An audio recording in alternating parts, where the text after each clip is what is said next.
favor, le pido que indique su nombre completo e inicie su exposición. José Miguel Piusi Cabrera, RUT 6.064.597-3. Buenas tardes, agradezco la oportunidad de poder participar en esta audiencia. Mi nombre es José Miguel Piusi Cabrera, vengo en representación del Centro de Generales en Retiro. Lo hago también en mi condición de ciudadano y como académico e investigador en materias de seguridad y de defensa,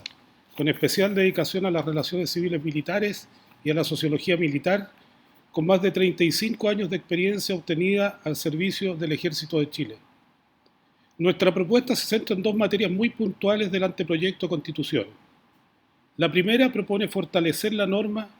que diferencia al personal de las Fuerzas Armadas y Fuerzas de Orden y Seguridad en lo relativo al derecho a la defensa jurídica que se consagra para toda persona.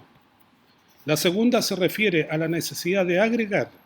al anteproyecto un organismo que pueda ser convocado por el presidente de la República ante amenazas externas que comprometan gravemente la soberanía, la protección de las personas y la integridad territorial y en casos de grave conmoción interna.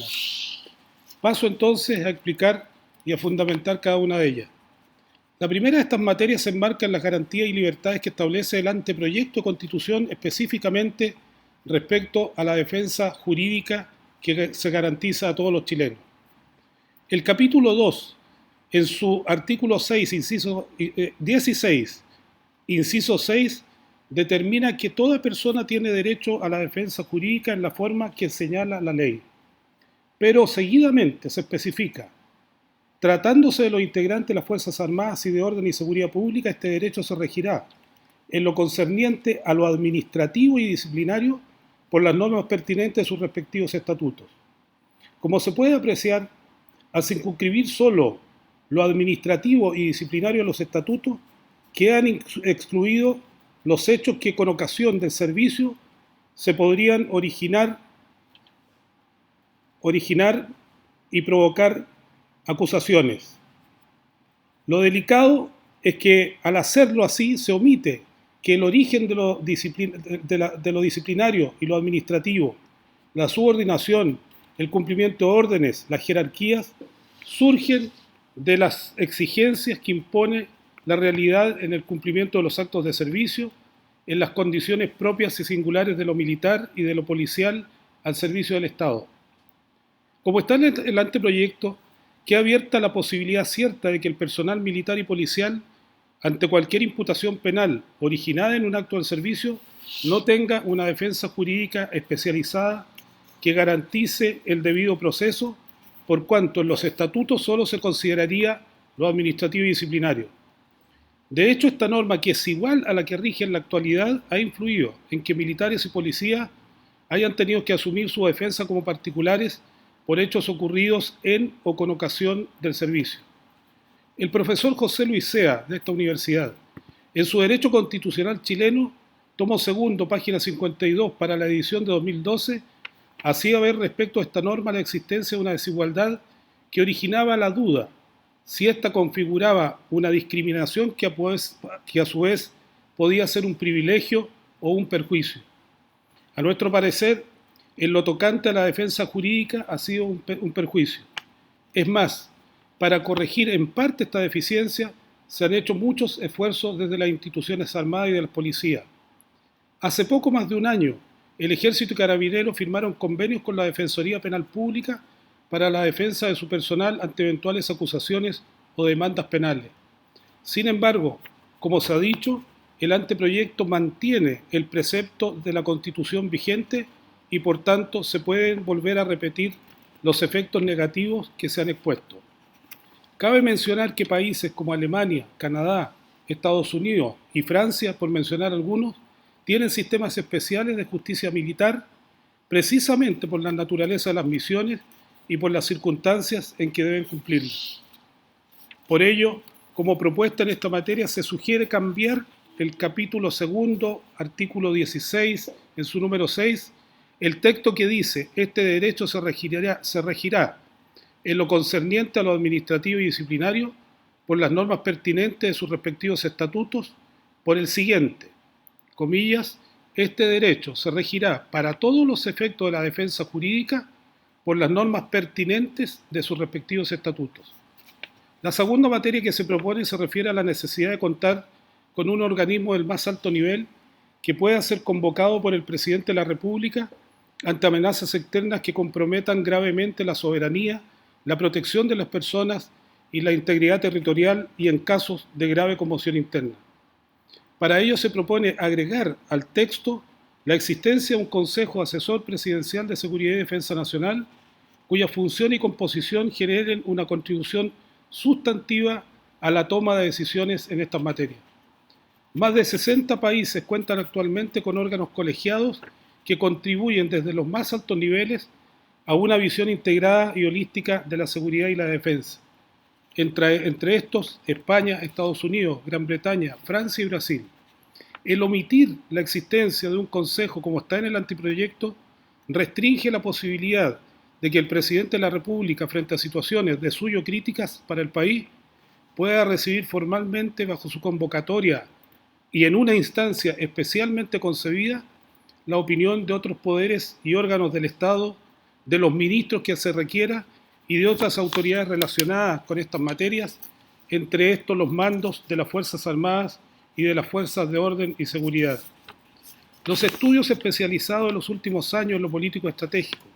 y la propia política de defensa de Chile advierten la presencia de riesgos y amenazas híbridas altamente complejas capaces de causar alarma y perjuicios a la ciudadanía.